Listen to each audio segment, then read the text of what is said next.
Hello to you all.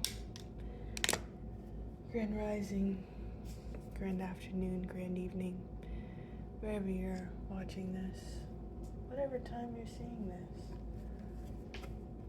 I have a message that I would like to share. And this is after doing some pretty deep shadow work. And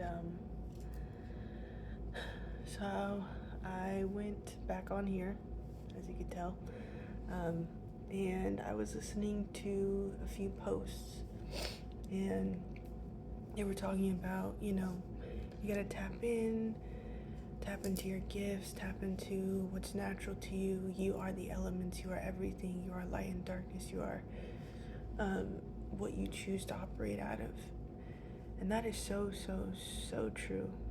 And I'm wearing the same hat because I did post a crash out video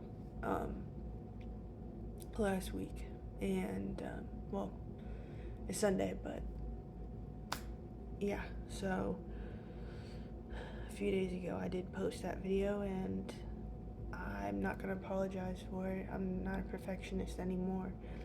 I have feelings and emotions, and I'm a human being.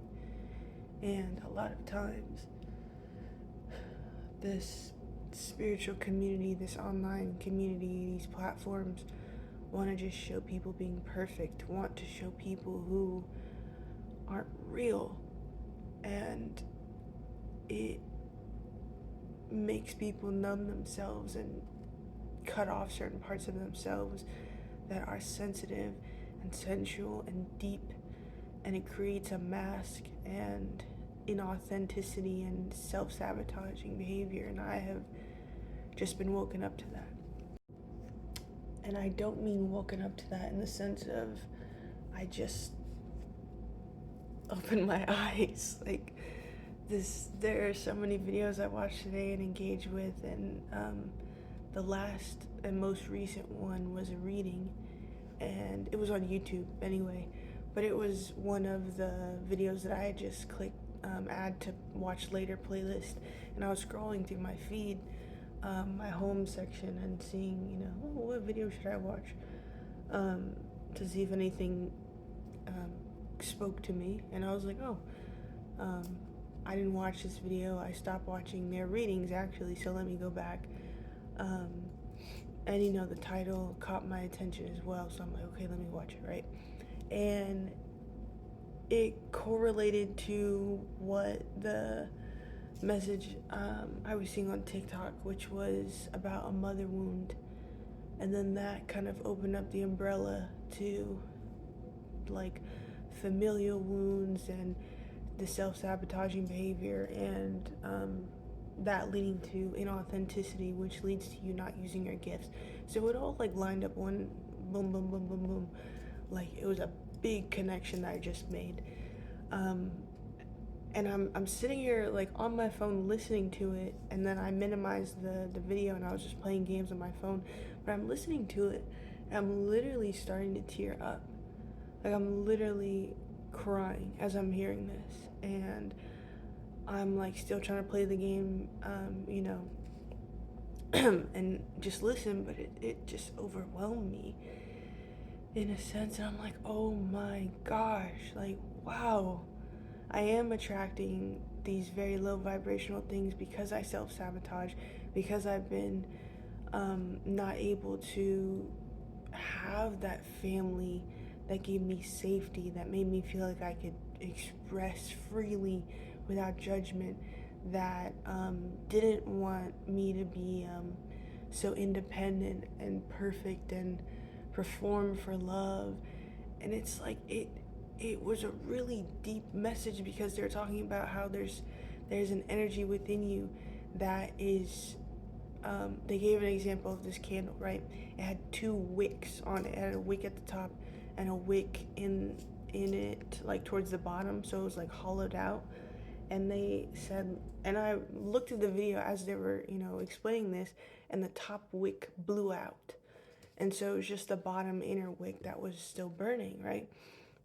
And I was like, wow, that's so interesting. I haven't seen a candle with two wicks before.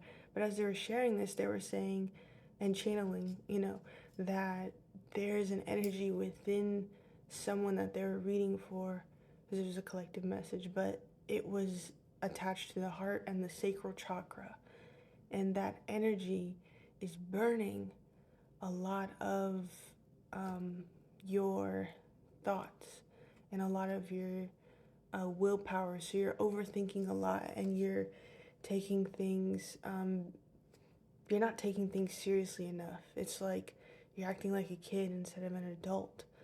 And if your child was never parented or fully accepted, then you have to reparent yourself. First of all, you have to rescue your inner child, right? And then you have to find a way to self-soothe, and then you have to reparent yourself.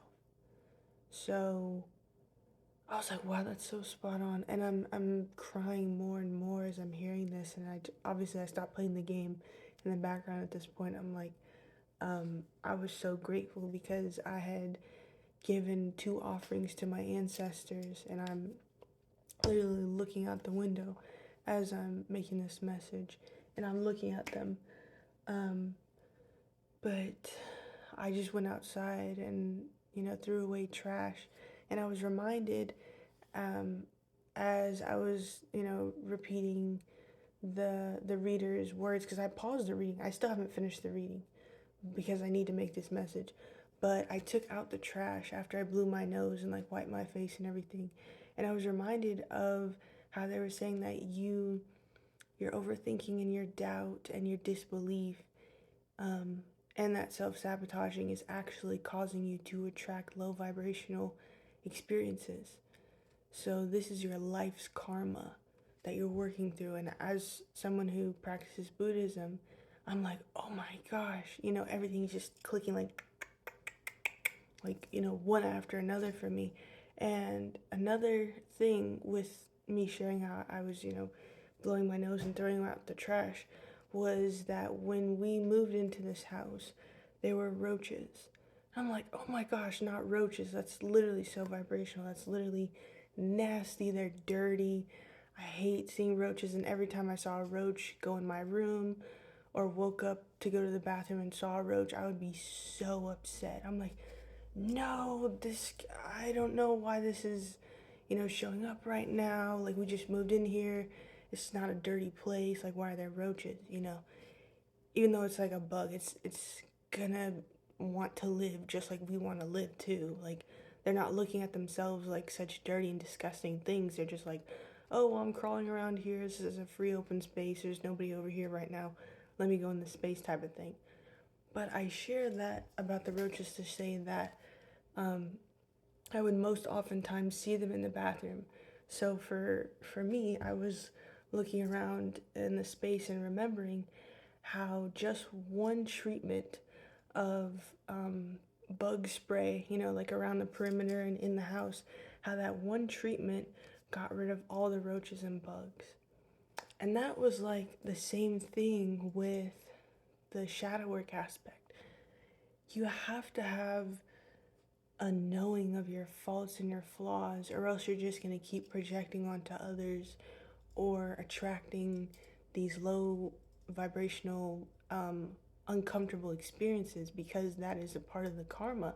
Once you learn the lesson, you don't attract the same thing anymore, right? And for me, my shadow work is about ego and about knowledge, because when you deny knowledge, you feed your ego. And when you feed your ego, you create separation between your authentic self and who you are right now. So, I'm sharing this because that is also what causes a lot of disconnect and identity shifting and polarity. I'm going to make a part 2.